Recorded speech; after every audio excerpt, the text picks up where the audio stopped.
untuk berikutnya yang paling penting ini untuk di internalnya. Nah, di internalnya ini harus ditanamkan di konsep di pikirannya. Di pikiran ini kita harus menanamkan saya ini nantinya pembiusan, saya ini nantinya operasi, ini tujuannya supaya jadi lebih sehat gitu. Sembuh.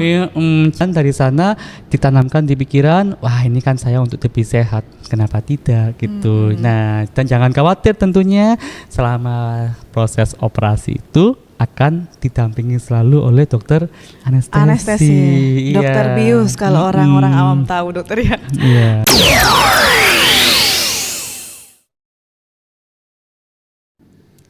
Halo Sobat Sigap, bersama podcast Sanrasan, santai bicara masalah kesehatan RSUD Tongas. Kembali lagi dengan kami di podcast episode 5. Perkenalkan, saya Dian Sekartika sebagai host. Nah, topik kali ini yang kita bahas apa ya? Nah, yaitu mengenal serba-serbi pembiusan. Mau operasi, masih takut dibius? Yuk langsung kita tanyakan ke ahlinya, yaitu dokter anestesi. Nah, dokter anestesi kami ini baru bergabung dengan RSUD Tongas. Sekalian yuk kita kenalan dengan beliau. Silahkan dokter.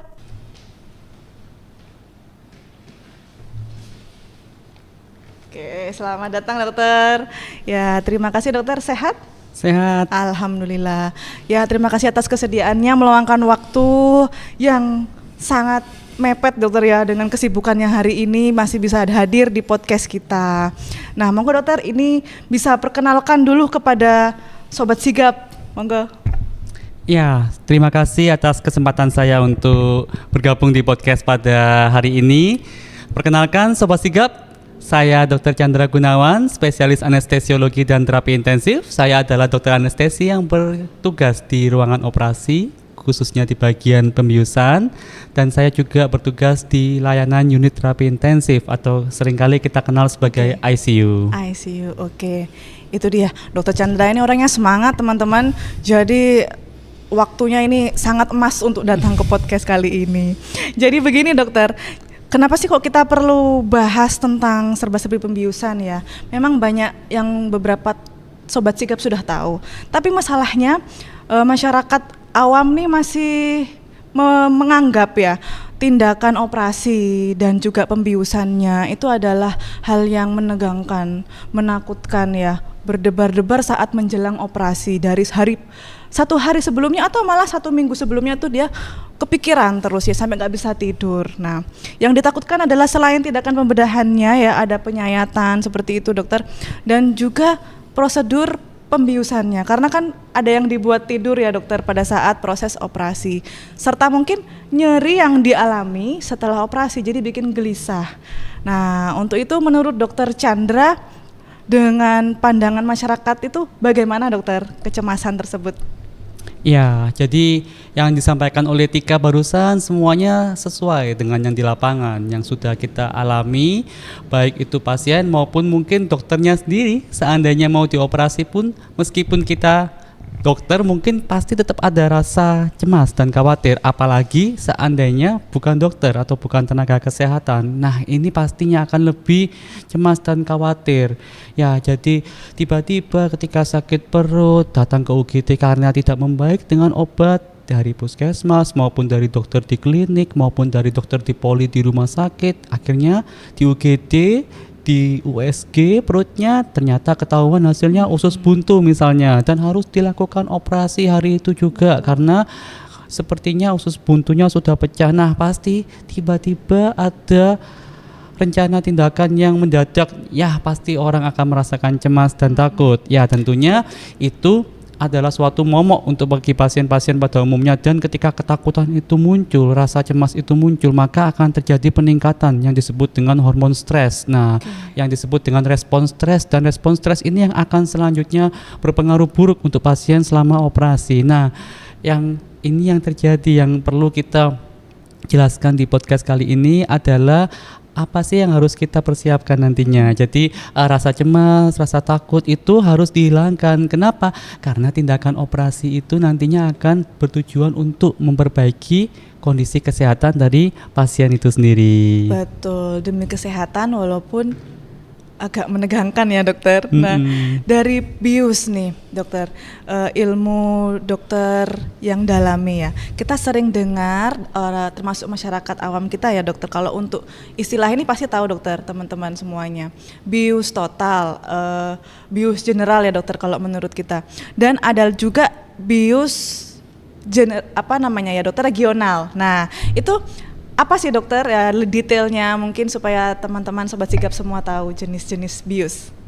Ya, jadi pembiusan itu dari segi anestesi. Nah, anestesi itu nama lainnya dari pembiusan ya. Jadi saya menggunakan istilah anestesi ya untuk betul. podcast kali ini. Nah, anestesi ini ada 2 kategori besarnya. Anestesi umum yang pertama, yang kedua anestesi regional. Nah, anestesi umum ini pasien akan dibuat menjadi kondisinya tertidur. Tertidurnya ini nantinya ada subkategorinya. Subkategorinya ini bergantung dengan pengelolaan jalan napas pasien. Jalan napas pasien itu seperti apa sih pengelolaannya? Bisa kita pasang selang hidung, bisa kita pasang masker, bisa kita pasang selang yang masuk ke dalam mulut atau selang yang masuk ke dalam hidung, yang masuk ke di sini ini ada namanya saluran napas yang di bagian tenggorokan namanya trakea. Nah itu disesuaikan dengan tujuan dari pembiusannya. Sejauh apa kita dan durasi apa kita akan melakukan pembiusan. Nah ini semuanya tergantung dengan jenis operasinya juga tentunya. Nah yang kedua adalah anestesi regional. Anestesi regional ini juga tujuannya adalah namanya juga regional ya. Nah, membius tapi hanya di area-area tertentu. Jadi contoh, misalnya pasiennya mau rencana tindakan operasi seksio sesarea atau sebutnya kita SC Ibu Amel ya. Nah, operasi sesar ya dokter. Sesar ya, sesar ini kita biusnya separuh tubuh bagian bawah. Nah, dengan cara kita masukkan jarum halus ke di antara celah tulang punggungnya itu, nah nanti obatnya masuk di sana. Nah dari perut ke bawah akan terasa tebal. Nah itu kalau untuk yang separuh tubuh bagian bawah. Misalnya operasinya yang lain, operasi di area tangan bagaimana? Bisa kita namanya blok saraf tepi menggunakan alat ultrasonografi. Alat ultrasonografi itu pada prinsipnya itu semacam ya kita sebutnya biasanya bahasa awamnya itu orang USG. USG itu nanti kita lihat sarafnya di area mana. Nah nanti dari situ kita berikan obat di area saraf tersebut. Nah misalnya operasi di area tangan ya kita bisa misalnya hanya di area sini, mungkin kita blok saraf tepi di pergelangan tangannya bisa. Kalau misalnya sampai ke area sini, tulang-tulang yang di tangan sebelah lengan bawahnya, kita bisa blok saraf tepi di area sekitar ketiaknya atau di area sekitar di leher juga bisa, di area antara leher dan bahu ini. Nah itu tergantung dengan lokasi dari operasinya di area mana. Jadi tidak selamanya bius itu dibuat tidur ya dokter ya, bisa sebagian tubuh. Nah untuk pemilihan bius itu bisa oleh pasien gitu dokter memilih atau harus dokter yang menentukan dokter? Ya bagus sekali pertanyaannya ini ya. Jadi yang selalu akan ditanyakan pasien, dok saya nanti tidur atau enggak operasinya. Nah ini sebenarnya yang utama dasar dari pemilihan itu untuk tindakan operasi itu yang pertama yang paling mendasar itu adalah kondisi medis dari pasiennya. Jadi bukan dari dokternya atau dari pasiennya. Yang pertama adalah yang nentuin adalah kondisinya dulu bagaimana.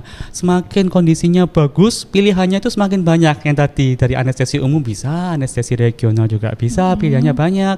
Nah nanti kalau seandainya kondisinya semakin memburuk, dalam tanda kutip ya memburuk itu artinya kondisi awalnya itu ada banyak penyakit penyertanya. Misalnya sakit stroke sebelumnya, stroke-nya ini cukup berat sehingga ada gangguan yang untuk kesadarannya. Baik itu juga ada gangguan di jantungnya, irama jantung, baik itu ada gangguan di ginjal, paru-paru. Seandainya ada banyak gangguan seperti ini, otomatis pilihan dari pembiusannya juga akan semakin sedikit. Nah, jadi kita ada namanya evaluasi pra-anestesia. Evaluasi pra-anestesia itu sebelum anestesia pembiusannya. Jadi evaluasi pra-anestesia itu tujuannya adalah untuk menentukan kira-kira pasien ini yang paling cocok untuk dilakukan operasi yang A atau B atau C ini dengan pembiusan yang jenis yang mana. Nah, dari sana nanti kita komunikasikan ke pasien. Seandainya pasien operasi sesar, kita tentunya akan ingin untuk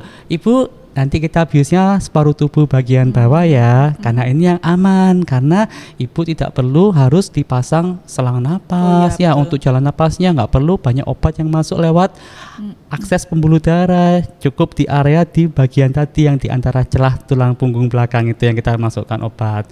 Nah, misalnya ibunya, dok saya takut saya pengen tidur, saya nggak mau lihat, saya nggak mau dengar selama operasi. Iya nggak apa-apa, kita bisa optimalkan, kita bisa fasilitasi selama operasi, tetap kita kasih obat untuk penenang. Nah, jadi bisa kita kombinasi, kita nggak semacam seperti tanda kutip ya kaku untuk harus pokoknya bius paru badan harus bangun selama operasi, enggak kok. Kita bisa kombinasi, jadi bius paru badan juga pasiennya kita berikan obat tidur supaya dia bisa selama operasi itu tenang, tidak sampai merasakan ketakutan yang berlebihan gitu. Wow, bisa sampai seperti itu ya dokter ya. Jadi pasien tetap nyaman saat tindakan operasi. Itu dia teman-teman. Nah, lalu dokter, pada saat pasien akan dilakukan tindakan operasi atau pembiusan, apa saja sih dok yang harus disiapkan ya, yang diperhatikan oleh pasien tersebut gitu? Ya, yang perlu diperhatikan itu ada 3 hal yang kita rangkum ya untuk persiapan sebelum pembiusan. Hal yang pertama itu adalah kesiapan mental dari pasien. Hal yang kedua adalah kesiapan medisnya. Yang ketiga adalah persiapan puasanya. Nah, 3 kategori besar. Yang pertama, persiapan mental. Kenapa sih penting persiapan mental ini? Ya, kalau pasiennya itu stres, kalau pasiennya itu cemas berlebihan, takut banget, maka tubuh itu secara fisiologis akan menghasilkan hormon stres. Hormon stresnya ini akan berdampak buruk apa aja. Misalnya orangnya kencing manis ya, dia sudah rutin minum obat gula, dia rutin pagi, siang, malam, dia sudah terkontrol gula darah sebelum operasinya. Angkanya bagus dok, gula darah saya biasanya di rumah saya cek setiap pagi sama malam 120-an, 150 paling tinggi 160.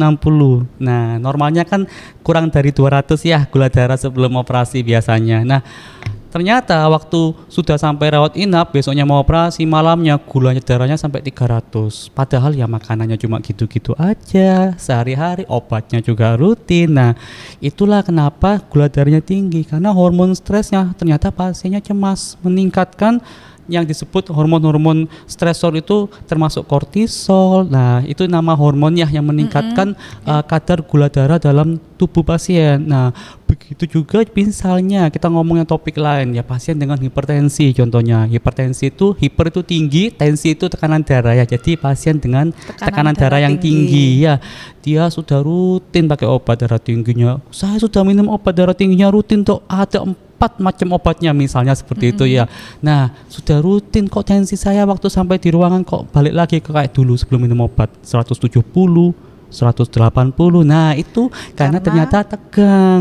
Cemasnya itu yang meningkatkan tekanan darahnya. Jadi ketika cemas ini, maka kita bisa sih kasih obat untuk penenang, tapi tetap saja meskipun pasiennya meskipun tidur ngantuk, tapi dalam mimpinya dia nanti ketika bangun sedikit kayak, loh saya di mana? Cemas dan takut lagi. Nah, itu tetap akan berefek. Jadi meskipun memang kita bisa berikan obat untuk penenang ya, tapi ketika pasiennya buka mata dan dia teringat dengan akan rencana operasi ini, aku tegang, takut. Nah, ini juga akan meningkatkan resiko-resiko peningkatan hormon stresnya tadi. Nah, ini akan berdampak buruk sekali. Yang kita paling sering, yang paling simpel atau sederhana itu pasien SC contohnya ya. Ibu hamil ini mau SC tapi dia tegang banget, maka tekanan darahnya, denyut jantungnya akan berdenyut lebih cepat. Otomatis nutrisi, oksigen di dalam tubuhnya itu akan banyak dipakai oleh ibu. Nah, bayinya kebagian yang mana? Sisa-sisanya berkurang, jatahnya buat bayinya kepake sama ibunya, ditambah ekstra hormon stresnya naik masuk yang beresiko buruk ke bayi. Akibatnya bayinya ketika lahir kondisinya jadinya nggak sebagus, nggak seoptimal jika bayinya lahir dengan kondisi ibunya yang nggak cemas, yang rileks ya. Itu yang Baru cemas aja itu dok ya? iya, itu Masih yang, ada lagi nih? Iya, masih ada lagi. Jadi yang pertama itu yang masalah cemasnya dulu ya. Wah, bisa sepanjang itu efeknya ya dok? Terus yang kedua itu adalah persiapan medisnya. Oke, medis. Persiapan medisnya ini kita harus evaluasi peranestesi yang tadi yang saya sebutkan itu. Nah, sebelum operasi kita akan periksa pemeriksaan fisiknya, pemeriksaan laboratoriumnya. Nah, dari sana kita nanti akan mencari tahu kira-kira ada yang harus diperbaiki nggak kondisi-kondisi pasiennya. Misalnya dia ada penyakit jantung, darah tinggi, ya harus kita konsulkan ke spesialis jantung dan pasiennya harus mau rutin ke sana. Ya, misalnya pasiennya ada penyakit paru, asma, sesak napas berbunyi nik. Nah, itu kita juga harus konsultasikan ke dokter spesialis paru supaya dikasih obat supaya nantinya ketika mau operasi nggak sampai kambuh, ataupun selama operasi sampai setelah operasi kalau kambuh bisa berisiko tinggi untuk pasien. Nah, lalu yang misalnya ada lagi penyakit ginjal ya atau penyakit yang lain, penyakit gondok. Nah, itu kita harus konsultasikan ke spesialis penyakit dalam. Ya, jika dari riwayat stroke sebelumnya yang memang sudah ternyata risikonya tinggi, bisa menimbulkan risiko stroke lagi berulang sudah beberapa kali. Nah, itu juga harus dikonsultasikan ke spesialis saraf. Jadi sesuaikan dengan kondisi medis pasien, kita kontrol. Nah, yang paling sering ini yang di masyarakat sering kelewatan itu adalah laki-laki usia muda ataupun usia tua yang suka merokok. Nah, memperburuk ya dok. Iya, jadi kalau sebelum operasi itu kita selalu sarankan supaya pasien-pasien itu harus berhenti merokok. Kenapa? Karena rokok itu akan mengambil atau mengikat oksigen yang harusnya digunakan oleh tubuh. Di samping itu, dia juga akan menimbulkan radikal bebas di dalam tubuh, disertai juga peningkatan produksi, istilahnya itu kita ngomong dahak ya. Dahak itu kalau istilah medisnya adalah sputum ya, itu akan meningkat jumlahnya. Jadi kalau kita bius umum biasanya lendirnya banyak. Nah, itu karena riwayat merokoknya belum dihentikan berapa lama. Nah, ini ada bermacam-macam variasi ya, tapi karena di orang Indonesia kalau kita paksakan seperti itu belum tentu langsung mau ya. Biasanya paling berhenti ya sehari 2 hari langsung rokok lagi. Nah, tapi yang penting sih kalau bisa selama mungkin lah, kalau bisa 2 minggu minimal. Ya itu kalau bisa lebih lama lagi 1 bulan itu lebih bagus. Jadi semakin lama berhenti sebelum operasi itu semakin oke buat pasien. Ya, persiapan medisnya udah cukup panjang itu ya. Baru medis teman-teman ini semua.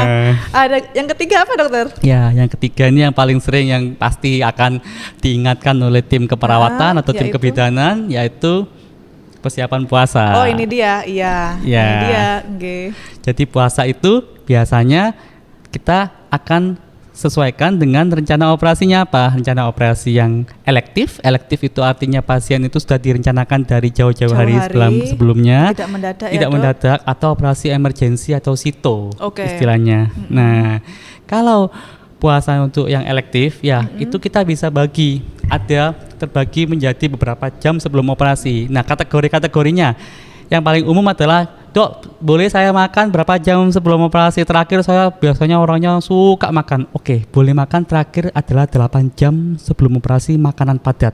Ya, mau makan pecel boleh, padang boleh, semua soto, rawon, iya boleh. Pokoknya semua menu 8 jam maksimal sebelum operasi itu sudah nggak boleh makan lagi. Nah, terus kalau masih lapar tuh masih boleh tambahan lagi sampai 6 jam sebelum operasi itu hanya boleh roti tawar. Ya, roti tawar atau yang intinya komponen dari karbohidrat yang tidak mengandung lemak. Kenapa lemak itu kita hindari? Karena lemak itu akan mengganggu pengosongan lambung. Dia lama di lambung. Jadi akibatnya kalau nanti kita bius bisa keluar lagi kalau belum lewat lambung dia. Oh, begitu. Dan kalau minumnya apa tuh boleh? Nah, susu formula masih boleh sampai 6 jam sebelum operasi. Nah, terus kalau misalnya khusus pada bayi ya yang usianya masih kurang dari 30 hari itu terutama yang kita sebut sebagai neonatus ya, ataupun masih bayi yang masih menyusui dengan ASI. Nah, itu masih bisa diberikan ASI. Kalau air susu ibu itu ASI itu bisa sampai 4 jam sebelum operasi. Yang terakhir, kalau misalnya masih haus dok atau masih lapar, nah di 2 jam sebelum operasi itu masih bisa kita berikan air putih dengan tambahan gula sebagai kalorinya. Nah, jadi kita tidak memberikan susu ya, nggak boleh ya. Susu itu cuma boleh sampai tadi 6 jam. Tapi kalau untuk air jernih ditambah kalori, gula itu masih bisa. Berapa banyak Dok? Kurang lebih maksimal 400 ml biasanya. 400 ml. Rata-rata sekitar orang Indonesia cukup 200 ml satu gelas aqua atau satu gelas yang kecil itu. Air mineral kecil itu dan tambah lagi 200 ml lagi. Jadi totalnya 400 ml. Itu maksimalnya biasanya 2 jam sebelum operasi, ditambah gulanya bisa tambahin 25 gram ya, bisa ditambah 50 gram, sesuaikan dengan volume dari air putihnya yang diberikan ya. Nah, untuk makanan padat setelah itu sudah rata-rata sih sudah nggak mau ya, karena mereka sudah merasakan sudah cukup kenyang, sudah cukup nyaman. Jadi dengan persiapan yang puasa yang semakin singkat itu, untuk puasa yang untuk rencana operasi yang terencana, puasa ini bukan sesuatu hal yang menyebabkan pasien merasakan lapar atau merasakan haus yang berlebihan gitu. Jadi kita bisa merasakan nyaman sebelum operasi gitu. Itu yang tentang operasi terencana.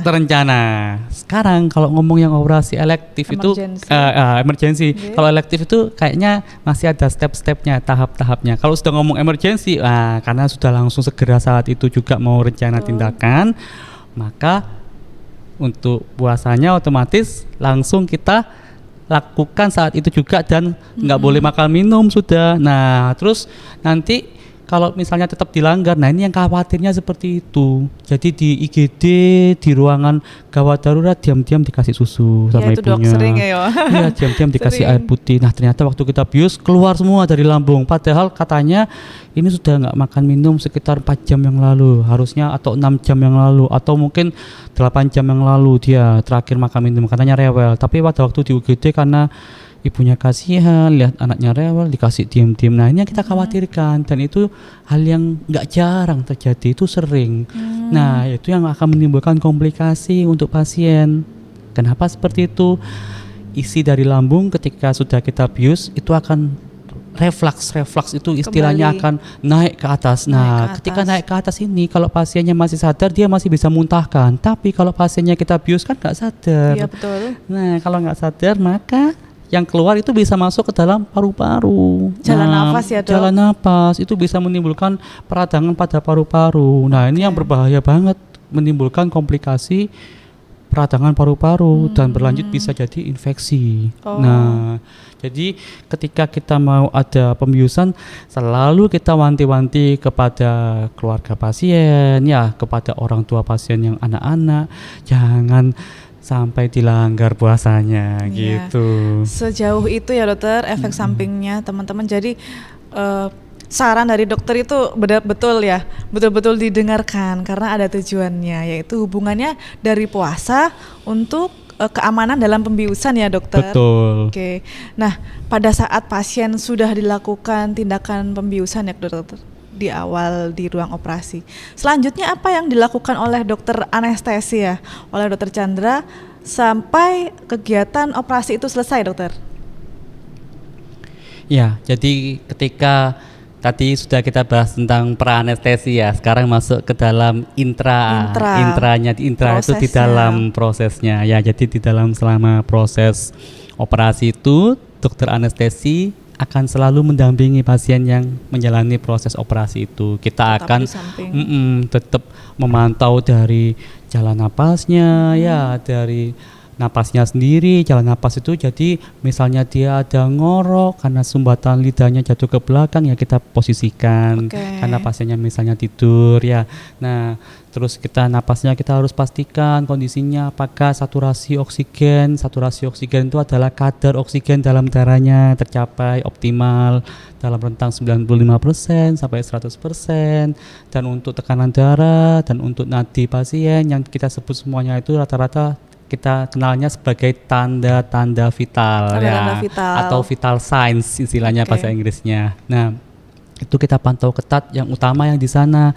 Dan di samping itu yang kita pantau pasti namanya tindakan operasi ya. Operasi itu adalah tindakan invasif yang adalah tindakannya itu membuka jaringan tubuh. Membuka jaringan tubuh ini otomatis bisa ada resiko perdarahan. Oke. Ya, kalau mengenai pembuluh darah pastinya ya. Nah, bisa juga ada resiko cedera pada sarafnya juga. Nah, yang kita waspadai berarti dua hal ini kalau adanya tindakan operasi-operasi, dan masih ada lagi misalnya teknik-teknik operasi khusus yang membutuhkan observasi khusus, misalnya pada pasien-pasien yang adanya patah tulang yang harus dipasang semen di dalam tulangnya. Nah, itu ada teknik khusus, ada sesuatu hal yang perlu kita waspadai juga. Ada banyak hal yang akan kita pantau, dan itu setiap jenis operasi mempunyai suatu spesifik hal-hal yang perlu kita waspadai. Untuk secara umumnya tadi, jadi adanya perdarahan, ya, adanya jika mungkin terkena di saraf, terutama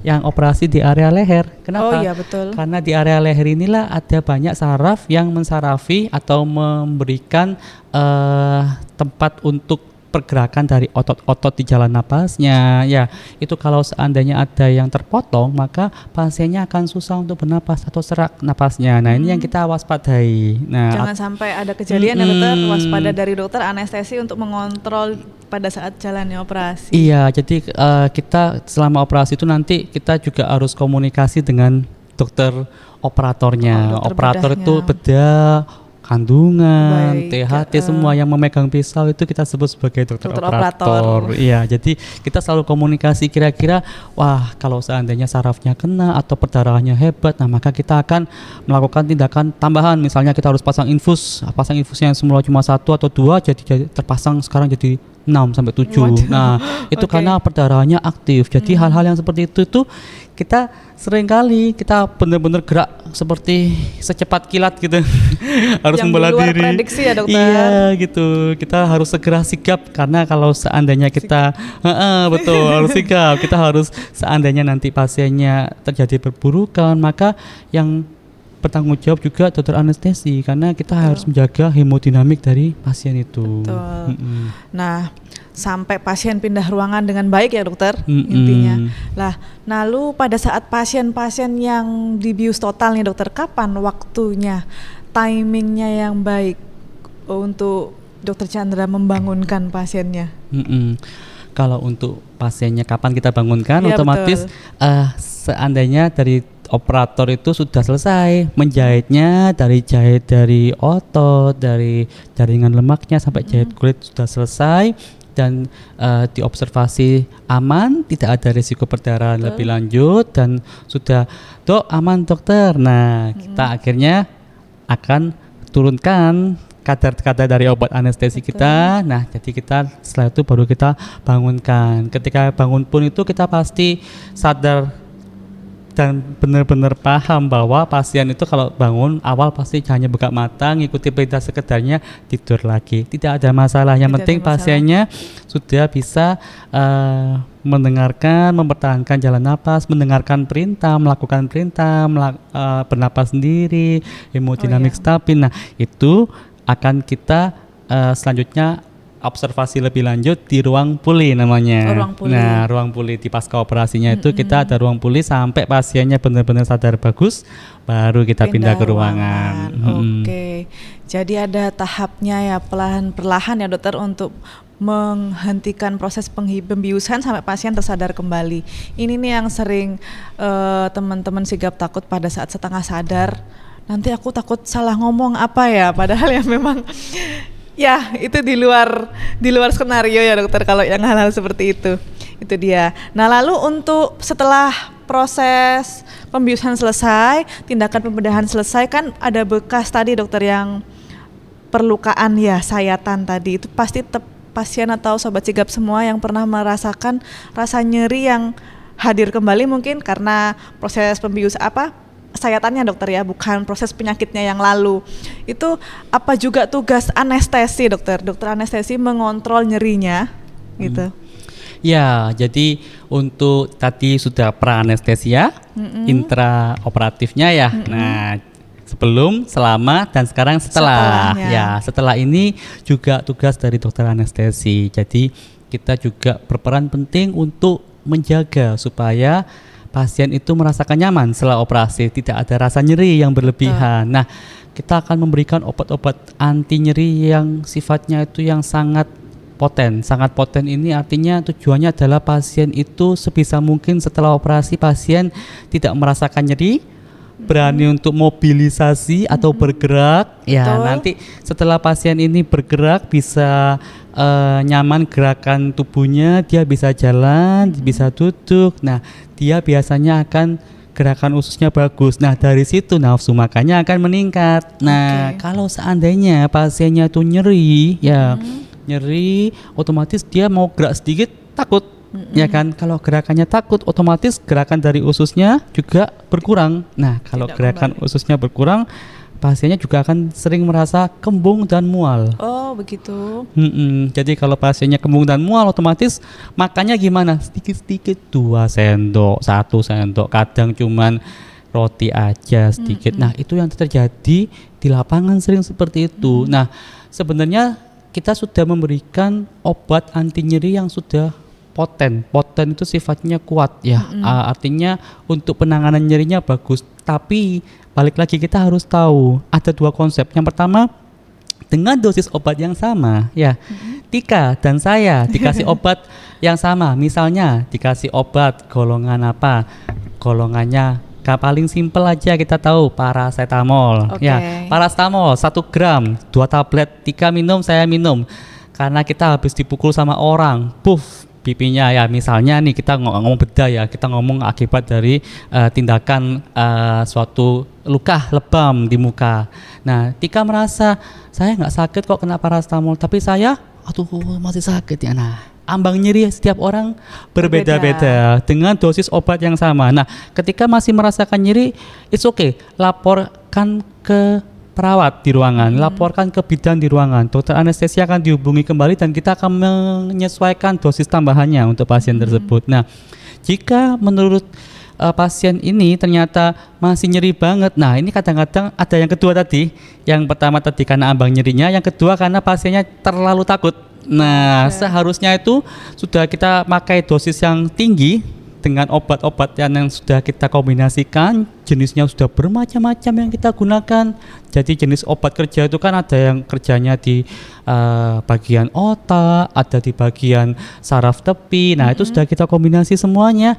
Dia masih merasa nyeri, ternyata karena cemasnya pasien. Nah, karena cemas atau takut bergerak ini yang berlebihan ini, Dok, saya takut, Dok, jahitannya nanti lepas. Dok, saya nanti takut, Dok, ini kalau saya gerak nanti malah makin sakit. Nah, itu yang salah besar. Oke. Justru dia kalau adaptasi lebih cepat lebih baik itu untuk pasiennya. Jadi memang harus dioptimalkan untuk berani bergerak. Kenapa? Karena pasti namanya habis tindakan pembedahan ya, tadi sayatan di organ tubuh kita. Nah, itu akan menimbulkan proses peradangan dan ini adalah suatu rasa yang tidak nyaman dan itu pasti akan terjadi. Nah, itu harus diterima, tapi yang penting harus latihan. Nah, kalau sudah latihan, maka rasa nyarinya itu akan semakin lama makin berkurang. Begitu. Oke. Jadi motivasi ya dokter untuk masa-masa pemulihan ya dokter, walaupun ada di backing oleh dokter anestesi juga obat nyerinya begitu. Nah, dari semua ini dokter, boleh kita diberi tips dokter, tips kepada semua sobat sigap dan juga saya sendiri ya. Saya juga takut kalau tentang pembiusan atau operasi dok. Bagaimana untuk mengatasi rasa cemas yang berlebihan sampai kadang tidak bisa tidur kalau mau ada kegiatan tindakan operasi besok, bius besok gitu dok. Gimana? Ya, jadi kita namanya untuk suatu stres ya tuh ya, suatu proses kita dapat suatu masalah, namanya operasi itu bukan suatu hal yang seperti bagi Kecil. orang itu suatu hal yang besar ya. Nah, hal yang besar kita ada support, pasti harus kita butuh support. Oke. Ya. Support itu ada eksternal ya. Eksternal itu minta doa dari orang tua ya, ngobrol sama sahabat, kalau punya anak ya ngobrol sama anak, sama teman ya, sama pasangan.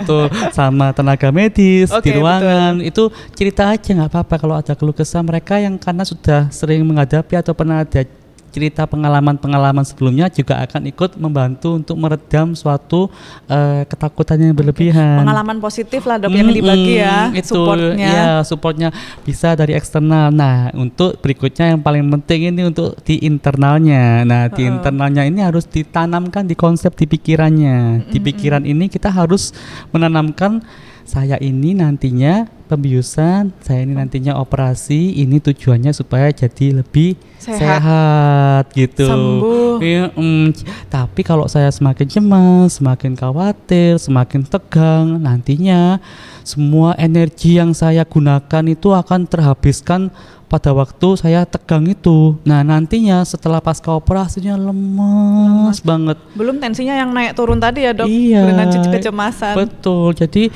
ketika nantinya setelah operasi pemulihannya jadinya agak lebih terlambat. Nah, dan dari sana ditanamkan di pikiran, wah ini kan saya untuk lebih sehat, kenapa tidak gitu. Nah, dan jangan khawatir tentunya selama proses operasi itu akan didampingi selalu oleh dokter anestesi. Dokter bius kalau orang-orang awam tahu, dokter ya. Iya. Oke, itu tadi tips dari Dokter Chandra, sangat memotivasi kita ya teman-teman ya, bagi yang takut juga seperti saya ini untuk bius dan tindakan bedah. Nah, itu dokter, terima kasih atas ilmu, waktu, dan kesempatannya sudah hadir di podcast kali ini. Semoga bermanfaat untuk semua Sobat Sigap dan sehat selalu ya dokter. Ya, kita simpulkan sedikit teman-teman. Jadi walaupun kita takut akan tindakan pembedahan dan pembiusan, tapi tenang saja, dari semua prosedur sebelum, intra, sampai setelahnya ada dokter anestesi juga yang membantu kita untuk merasakan tetap tenang, aman, dan nyaman selama prosedur pembedahan dan pembiusan. Nah, buat teman-teman sobat sigap ya, yang memiliki keluhan akan kesehatannya, jangan lupa datang ke RSUD Tongas, ke poli spesialis ya. Dokter dan petugas kami akan melayani dengan sepenuh hati. Jangan lupa follow akun media sosial RSUD Tongas yang tertera di caption atau deskripsi box di bawah ini. Bagi yang belum, jangan lupa subscribe channel YouTube RSUD Tongas dan klik tombol lonceng untuk mendapatkan notifikasi dari kami. Kita akhiri ya podcast kita hari ini. Sampai jumpa di kesempatan selanjutnya di podcast Sanrasan, santai bicara masalah kesehatan. Salam sehat.